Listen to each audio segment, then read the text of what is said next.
Thank you, Mr. Chairman. Good afternoon to the both of you, and I too thank you for your willingness to continue to serve. Some of my colleagues have already touched on the general issue of voting rights, whether it's H.R. 1, the need to restore the teeth of the Federal Voting Rights Act, but I want to revisit that for a minute. This past Sunday was the anniversary of Bloody Sunday, as you two are aware, a day that 56 years ago when state and local police attacked peaceful demonstrators in Selma, Alabama, as they were seeking to march to Montgomery in protest of Jim Crow laws that denied black women and men the right to vote.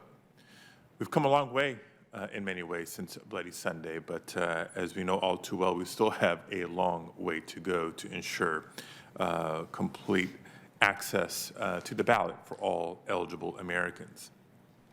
Indeed, in just the first 2 months of this calendar year, legislators in 43 states have already proposed more than 250 bills that, if enacted, would have the net effect of making it harder for eligible citizens to register or stay registered or to cast their ballot.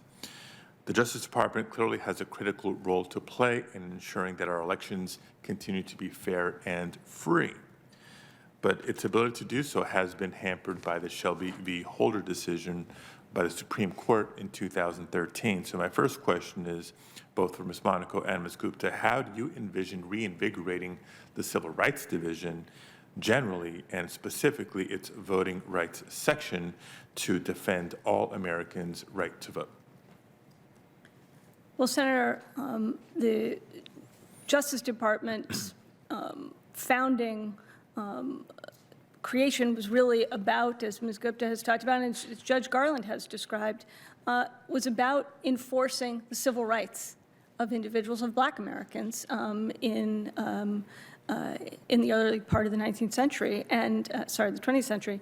And it is a priority of the department that Judge Garland has already talked about and President Biden has talked about to reinvigorate the Civil Rights Division, to do everything we can to enforce and make clear that all individuals who are eligible to vote need to be able to do so freely, free from harassment, free from impediment, and that will be a priority of the department.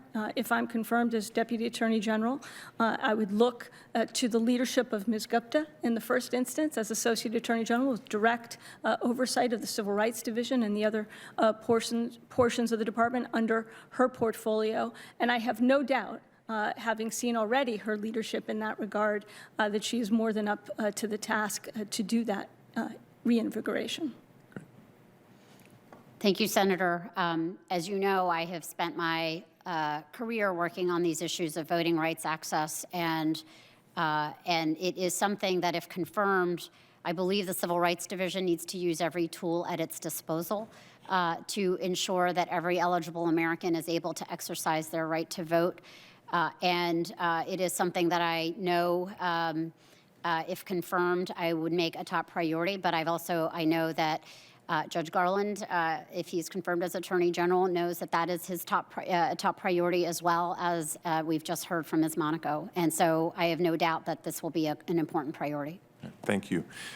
Before asking my next question, I'll raise a topic for the record and submit questions for the record post this hearing, but I just want to echo a topic that some of my colleagues, including Senator Booker, have raised in terms of policing and police reforms, and specifically catching on this trend of local jurisdictions increasingly not sending peace officers, but sending mental health professionals to any and every incident where that is the more appropriate response, and hoping that data and experience can feed and inform evidence-based best practices, and utilizing the Department of Justice tools and relationships with law enforcement across the country to advance those across the country. So my last question is this, and it is in the environment and environmental justice space. As I believe both of you are familiar, California has long been a leader in combating climate change, including through our cap and trade program. California's landmark program was the first of its kind in the nation and is the fourth largest of its carbon market in the world.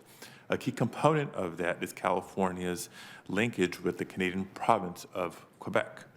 In October of 2019, 6 years after the program was first established, the Justice Department under the prior administration sued the state of California because of its agreement with Quebec.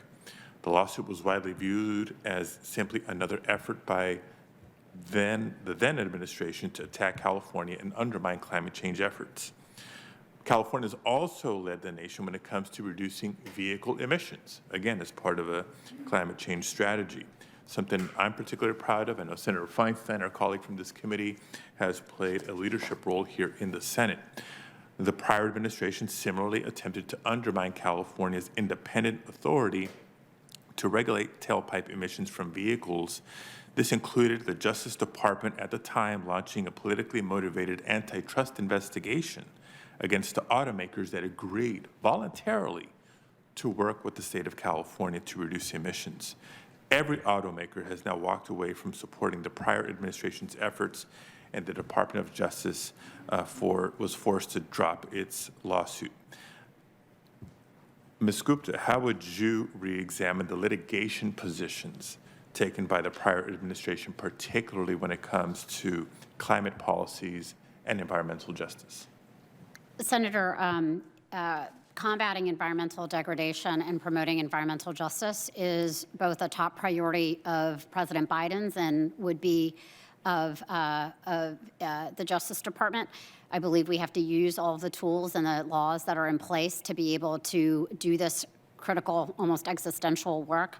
I don't prejudge any of the litigation. I'm not in the building, obviously. I'm a nominee, but if I'm confirmed as part of my job looking at reviewing all of the litigation, I would look at whether the facts and the law support the current stance of the Justice Department vis-a-vis the state and the auto industry of which you're referring to, and that would be my duty, and I would fulfill it.